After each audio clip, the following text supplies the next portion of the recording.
Good morning, everyone. We have chapter 2 now in Principles for Building Resilience. This chapter is a very interesting one, and let me attempt to explain why I say that. I have this concern about the notion of a complex adaptive system, a CAS. We saw in the first chapter that in SES, a social ecological system is, for these authors, for this book, a CAS, a complex adaptive system.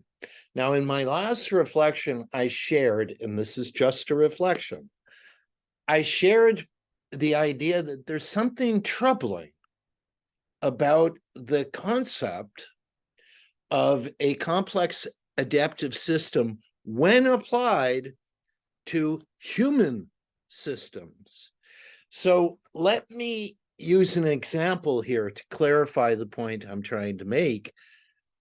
A canonical example, a paradigmatic example, the perfect example of a complex adaptive system, if you look at the literature, is an ant colony, right? So you have all of these ants, scuttering around the earth, and they manage somehow to achieve collective objectives. And note, there are no deliberative bodies. There's no governance. The ants are not holding parliaments. They're not creating governance committees. And by the way, let me note right now that that word has come up, this chapter takes us right to governance. I mentioned in the last reflection on the first chapter that governance is lurking in the background.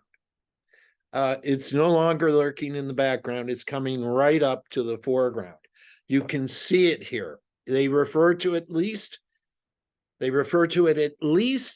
3, 4, or 5 times in the course of this chapter. Now, what is the chapter about? The chapter is about politics. But keep in mind, here's my question, and this is just a question for you. Does a CAS have a politic? Do ants have turtles, birds? Remember, I'm not, I think, out on a limb in saying that the best examples of complex adaptive systems are natural organisms. And yet, whether we're talking about birds flying in a flock, there's another classic example, by the way, of a complex adaptive system.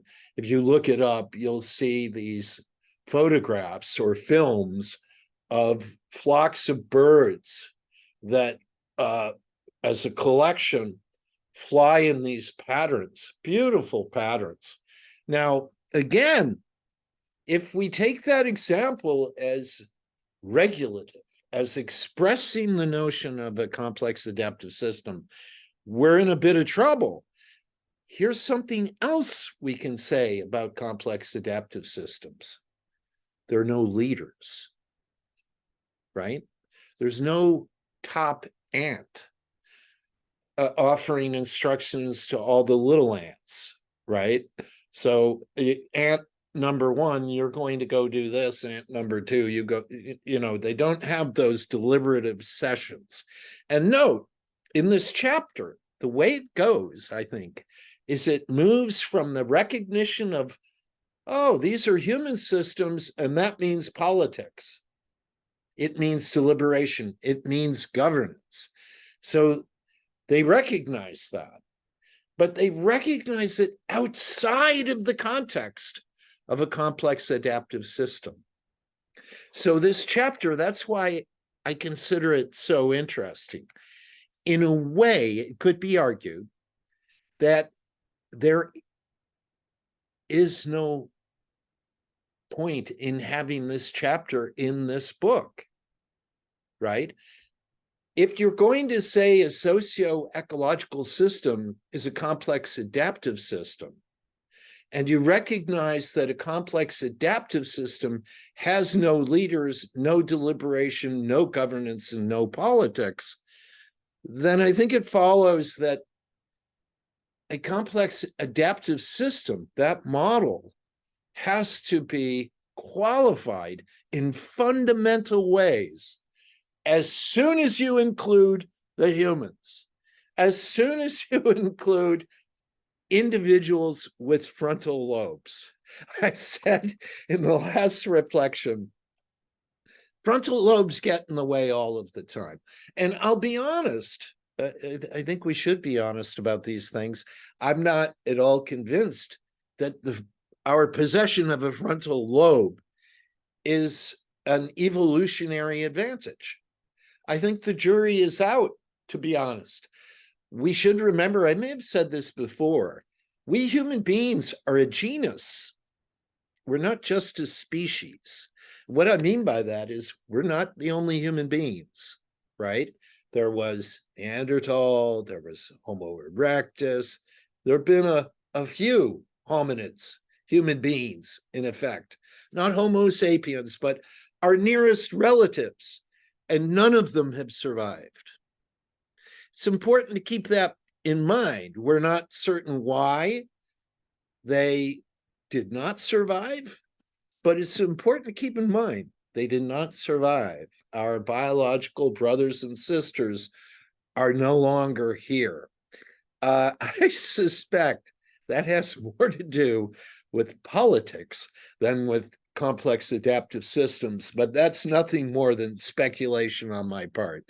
So this entire chapter is about the trade-offs involved in selecting and building the resilience of complex adaptive systems.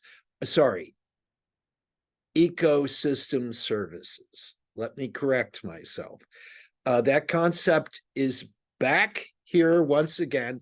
They even talk about the production of different ecosystem services. Now, again, this is just a reflection. I'm just sharing how I think about this at this point, anyhow. What I wanted to say is there's a lot missing from the CAS, from the complex adaptive system as a model of human systems. So that's a point I want to make, and I throw it out for your reflection. Please do not think I'm being directive here in saying, oh, this conception of a complex adaptive system is incoherent and should be rejected. I'm not saying anything like that. I love the concept of a complex adaptive system. I think it's very important. It is a lens. I'm not, however, convinced myself that the concept applies and applies well to human systems. And a social ecological system is, by definition, a human system. So I would leave that thought with you, and we'll move on. I wanted to mention that governance is key here. Governance keeps coming up. You'll see that for the first time. They use the notion of polycentric governance. We'll get to that. But again, governance comes up here because politics comes up here. Trade-offs over ecosystem services. Which ones should we pay attention to? All of that requires negotiation, deliberation, and some form of governance. And I think that should be quite obvious. What type of governance? Well, we'll go to that. We'll go to that down the road. It's a very important question. And democracies, political organizations, can fail to achieve their objectives because of poor governance. I keep getting up here because I've got to go put my coffee on. It's very early here. So again, this chapter is not what I would describe as a difficult chapter. It takes up the politics Because it has to. And you've already heard what I've had to say about complex adaptive systems, so I won't beat a dead horse. And I hope this is clear to you. There's nothing in this chapter, by the way, that I thought was surprising. As soon as you start talking about trade-offs, you're talking about politics, deliberation, decision, and governance. They talk about, oh, let me say one more thing before I go to that topic. Ecosystem services, you know, that term gives me the creeps. It does. And I have to be honest about that. Now, why? Because you're looking at nature as a source of services. That's how you see it. So it's like a big service station. So you're assessing its value in relation to us. And I'm not sure that's at all right. And I'm not sure I'm right about this point either, but I want you to think about it, because it's almost as if in seeing nature as providing ecosystem services to us, we commodify nature. We are guilty of the commodification of nature. In other words, we're seeing nature as a source of services. Well, what are services if not things that we buy and sell, right? That's what services are. Economies produce goods and services. So I'm a little bit worried about that idea. First, to me, it seems commodify nature, and that means it makes nature subject to economic calculation. And then we're right back into the heart of exploitative capitalism. I don't see how we avoid that, right? If we look at nature as a source of services, and we decide which ones we'll build resilience for, not by reference to the value of the service itself, but the value of the service in relation to us, right? There's something odd about this, and I think it runs counter to the indigenous traditions, perhaps I can say, and we'll be looking into this too. Why? Well, in the indigenous tradition, writ large, and without going into detail, nature is sacred. Now, by sacred, I don't mean to use a religious term so much as a term that describes that nature in this case is held as something having value in and of itself outside of us. So it doesn't matter whether we exist, right? If you removed humans from the planet, nature would still have its own inherent value. It has value in and of itself. So it's sacred in that sense. And this view is, and they talk about it, believe it or not, they talk about scientization. Now, scientism is a pretty sloppy notion, to be honest, but to attempt, anyhow, to define it here, a scientific approach is an approach that says, well, if we can't apply established formal scientific procedures to X, then we can't talk about X in a serious way. There's no point in thinking about X. In other words, the only cognitive tools that we have that have any value are those drawn from the sciences. Well, that might sound like a clear statement. It's not clear at all. Take my word for it. But that seems to be the idea. So a scientific approach to things says either we can understand it with our science or it's not worth understanding. And scientism is a very limited point of view, and it's related to the notion of positivism, the notion of logical positivism, which we saw early on in Dugan, and I think you would have seen it in Ife as well. So this entire chapter, because I can be, I think, succinct and brief today, this chapter is all about trade-offs. So we decide to build the resilience of ecosystem or ecosystems A, B, and C. Well, we have people who come to us and say, no, A and B are fine, not C. We're not going to pay attention to C. Those are trade-offs, right? And governance comes up because you need some system of decision. And we will see in the course of time that that's what governance is. Governance is a system itself established to guide rational decision-making. By rational decision-making, I mean decision-making that appeals to established explicit principles of one kind or another. So you're not making decisions ad hoc.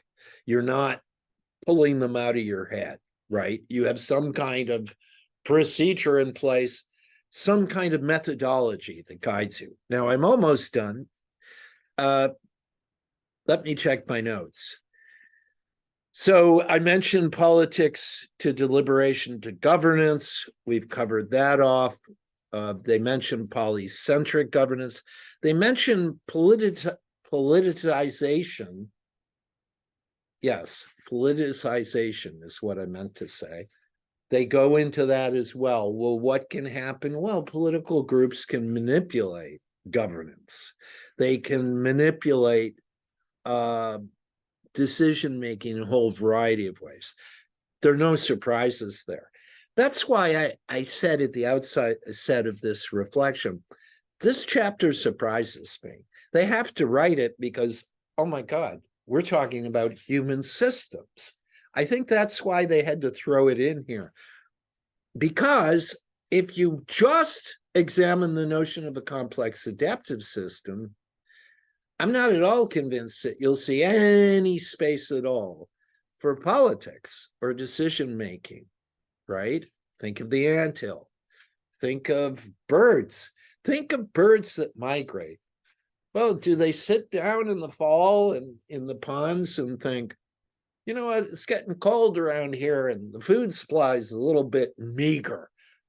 What do you say we all get up on the wing and fly south, head down to, I don't know, the Yucatan or Florida and hang out for a few months? That's not what migratory birds do, right? So we are not migratory birds.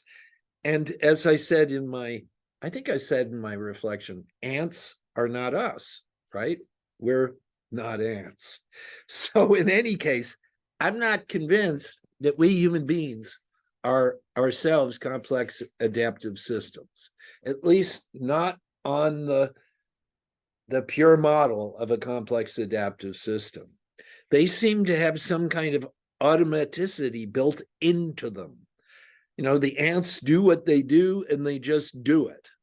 It's automatic. They're not deliberating. You know, they're not sitting down and opening textbooks and trying to sort things out. So I will conclude. I don't think this chapter has a lot in it, to tell you the truth. It has to recognize politics because sooner or later, these authors have to face the fact that they're talking to us, right? In other words, none of this goes anywhere without us, whatever kind of systems we are. You might dislike politics, but it is a necessity if you see it, as I think you should see it, as the art of living together. By the way, I wanted to pull out the book because I thought their definition of politics was so, talk about scientistic. Oh my God, it's such a peculiar definition. This is on the first page, so page 32. Politics can be described as, and this is a quote, the authoritative allocation of values for a society. I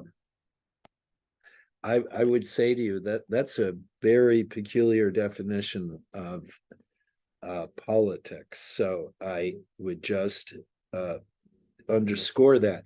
Now, the chapter, I'm going to say one last thing I'll quote, and here I quote, seeks to inform managers and policymakers in the governance of social ecological systems. So we're already making the tie to governance. So please keep that in mind.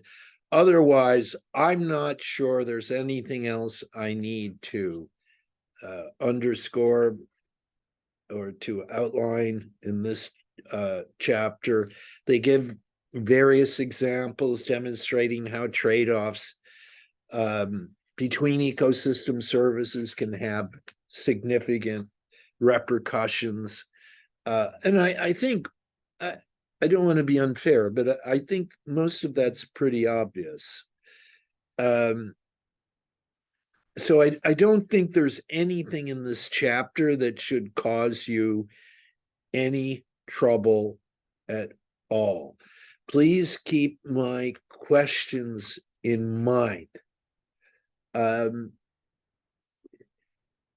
My questions are, is a complex adaptive system the right model for what they call a social ecological system? How do human beings, deliberative agents, call them deliberative agents, how do human beings fit into this model? It's not clear to me anyhow that they do. And the very fact that we're moving from a complex adaptive system to a system of governance, to a deliberative process of some kind, would suggest that whatever automaticity a complex adaptive system has, these systems, by the way, simply adapt. No deliberation, no political consideration. That's what I mean when I say there's a certain automaticity to how they change. And that is not us at all.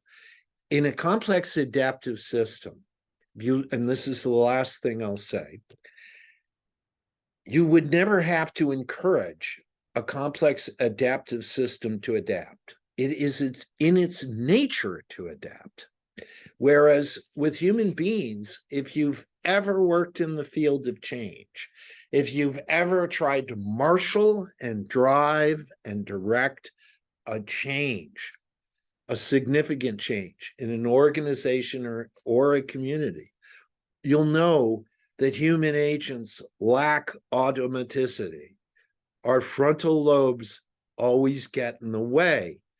And that is who we are. So you want to describe us as complex adaptive systems, be my guest, as long as you recognize, as these authors do in chapter 2, that the notion doesn't quite apply to us. Or if it does, it applies with so many qualifications that the model may no longer be coherent itself. So those are some reflections from chapter 2. I'll leave those with you. I have nothing to report on an administrative front. I'm going to finish the syllabus. Don't worry about it, please. It's been so frustrating. Anyhow, that's it for today. I hope all is well. Take care. Bye.